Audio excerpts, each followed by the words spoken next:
Okay, guys, this is for the YouTubers and the Facebook boys. The FF13R mini excavator right here. See everybody talking about them, everybody operates them, everybody buys them by the 14s, the 13s, the 15s, the 16s, they buy the 12s and the 11s and the 10s. So they're actually great little pieces of machine. I only have really a couple of complaints, but that's just tit for tat. So this is inside the cab. Everything's pretty comfortable. Everything's right here at your fingertip. So got windshield wipers on it. Got a fan and all on it. Fire extinguisher and the window breakers. You turn it over and the cab lights.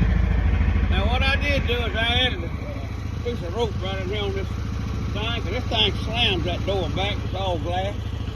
So I added a rope to it where it can't just go all the way back and get the cab.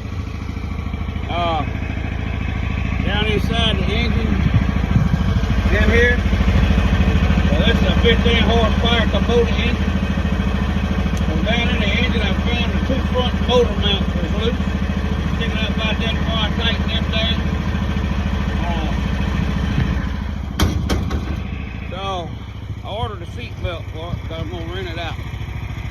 Well, it's a sweet little machine, but the complaint I got about it is you have to put the fuel in it from up here underneath the seat there. And I'm going to tell you what, it's kind of tight trying to get a gas can in there, so I ordered one of them little electric pumps to pump the fuel in it. But I mean, it's got everything you can want on this, and it's comfortable operating, and it's a powerful little machine. I mean, this little joker will do some digging now. I mean, it'll really do some digging. For anybody really thinking about it, I got a strap up here. I've been toting some stuff around. So, complaint is it's light in the back end. So I'm gonna remedy that with some counterweights. But as far as digging from the front side and the back side, this is one mean little machine. I mean, it'll pick up about 1,200 pounds right up close to it. The farther out you get, the less it'll pick up. It'll pick up about 300 all the way out. But to dig a hole, dude, it'll dig a hole. I mean, it'll dig a hole. It'll dig up anything it won't dig up. That push blade right there is awesome. I mean, you wouldn't think something this small could grade so, you know, so thick of dirt or rocks. I mean, this thing, it does great. I mean, it really does great. I got a complaint with the gas tank where it is. I mean, they could have did something a little better with that. But for a gasoline engine, it's got plenty of power now. Boys, I've seen y'all and talked to y'all and watched y'all's videos. There's even a fella on here selling a kit to put hydraulic filters in this thing, okay?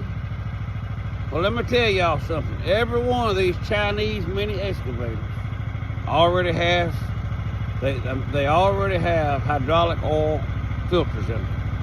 That's right. So, y'all selling everybody filters to go on the outside of this thing, and that's well and good. But where your filler top is, I'm gonna take y'all in here and show you. Let me see. So anyhow, where you put your hydraulic fluid in, there's a cap right there. I'm trying to run the gas out of this thing. I run out of gas on the job. I had to put some cheap gas in it. They didn't have no non-ethanol gas. So if you get up in this one, it's all in here in the cab, so I got it. So it's down. I'm not gonna pull all this stuff out of here to get to that. But anyhow, there's a cap right there that's got 4 bolts around it. So you take the 4 bolts out of it on any of them, whether they got a cab on it, whether they don't. Just take the 4 bolts out of it, and you'll see 2 filters in there. One all the way down. You got a inlet filter and an outlet filter. There's 2 of them. So you reach down in there and you unscrew them. They just unscrew by hand. You take them out. You clean them. They come apart where you can clean them. You clean them and put them back in there. That's the hydraulic filters. As far as a fuel filter and all on this thing, I have not seen one, but you can't get up in there to look at nothing. But I'm gonna put one on here. Probably put it over here closer to the carburetor.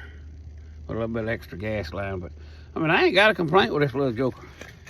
I mean, this one here, this even got the upgraded straps and all on it. So, let's talk about them real quick. We're gonna get off. I ain't gonna make a long video. So, the track's on. If you go measure any of these excavators, any of them, the width of the track is the same. You may find one that's a little 4 inches wider, but they're the same. The blade's the same, the track's the same. The cab, let's talk about the cab. So some of them's got little bitty cabs with little tops on them. Some of them got cabs, some of them got bigger tops. Some of them look wider, like the 15s where you sit up here and drive. The only difference is they concave the body to make it look a little bigger. That's it. So if you're thinking about buying a 15 versus a 13 or 14, the only difference in them machines is the width of where your butt sits and where the controls is. That's the only difference. But anyhow, I like the little booger. That's a bad little booger, I'm gonna tell you. So y'all consider getting one for your property. Now these things here, they're good. I tell you what they're good for. They're good to dig ditches or any kind of holes. They'll dig up to 6 feet deep. I mean, any jobs that you can't get a big excavator in, these are perfect. But I will tell you, if you turn it sideways and you try to pick up something or dig something, it's gonna turn over. So you're gonna have to be careful with that. It'll tilt up. But that's heavy stuff, not nothing light. I mean, it'll handle what it's designed to handle. Anything over what it's designed to handle, it's a little different. Now I had a big propane tank, a big giant one, and you know, like goes at your house. I picked it up with it and took off with it. So it does good. Hey, that's just a little insight on the machine. Oh, let me tell you one other thing. So if you buy the hydraulic thumb, I ordered the hydraulic thumb for this one. So I ordered the wrong one. I gotta send it back when it gets here. I didn't read instructions as usual. So you got a 3-holder on your arm and you got a 1-holder. 3-holder and a 1-holder. If you have a 3-holder, you order the arm with the 3-holder because the single one ain't gonna work. It's built different. The 3-holder, you got a piece goes in here, L-shaped bracket comes right in that thing. The hydraulic cylinder is forked that goes in it. So if you got the one with a 1-holder, your cylinder goes in the crack like this rod does, and you already got your hookups. You already got your controls in here. Right here, this is a dead control. So hey, y'all got it from Grandpa Cotton. I'm gone.